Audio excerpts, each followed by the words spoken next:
Roma 6, beginilah firman Tuhan, mati dan bangkit dengan Kristus. Jika demikian, apakah yang hendak kita katakan? Bolehkah kita bertekun dalam dosa supaya semakin bertambah kasih karunia itu? Sekali-kali tidak. Bukankah kita telah mati bagi dosa? Bagaimanakah kita masih dapat hidup di dalamnya? Atau tidak tahukah kamu bahwa kita semua yang telah dibaptis dalam Kristus telah dibaptis dalam kematiannya? Dengan demikian kita telah dikuburkan bersama-sama dengan Dia oleh baptisan dalam kematian, supaya sama seperti Kristus telah dibangkitkan dari antara orang mati oleh kemuliaan Bapa, demikian juga kita akan hidup dalam hidup yang baru. Sebab jika kita telah menjadi satu dengan apa yang sama dengan kematiannya, kita juga akan menjadi satu dengan apa yang sama dengan kebangkitannya.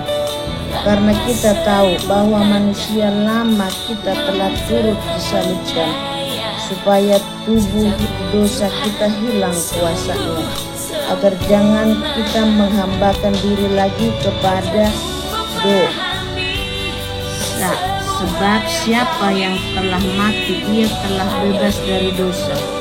Jadi jika kita telah mati dengan Kristus, kita percaya bahwa kita akan hidup juga dengan Dia.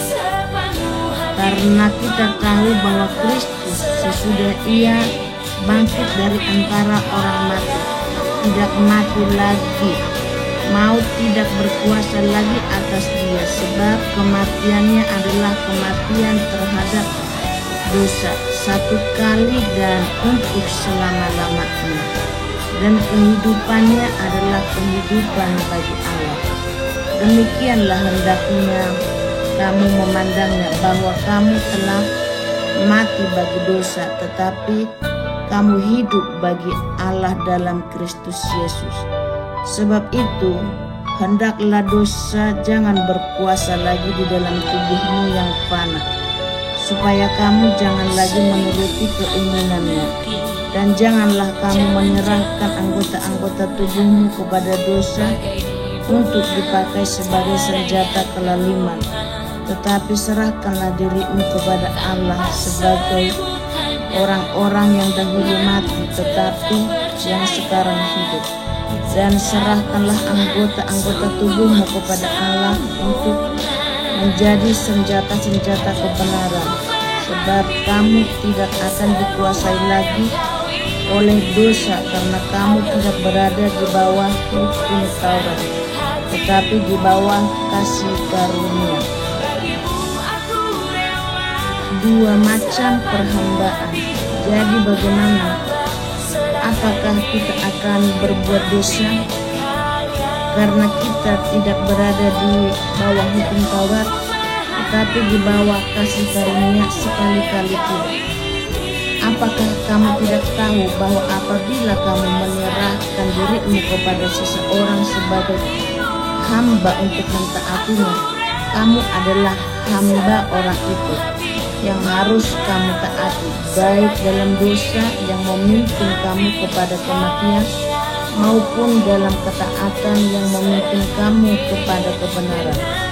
Tetapi syukurlah kepada Allah, dahulu memang kamu hamba dosa, tetapi sekarang kamu telah segenap hati telah mentaati pengajaran yang telah diteruskan kepadamu.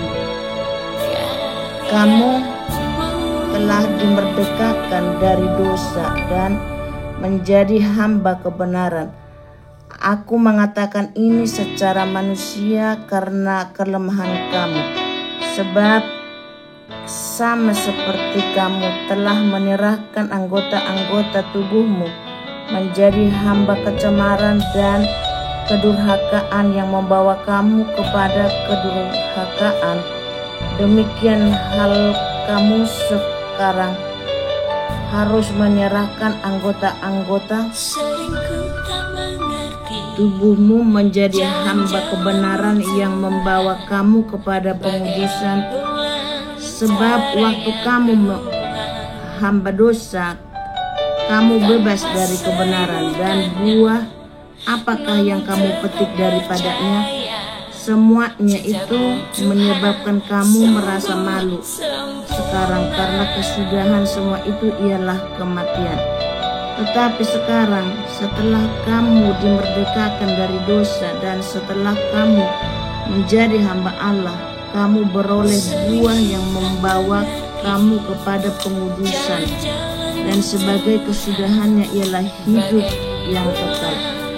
Sebab upah dosa ialah maut, tetapi karunia Allah ialah hidup yang kekal dalam Kristus Yesus Tuhan kita. Amin.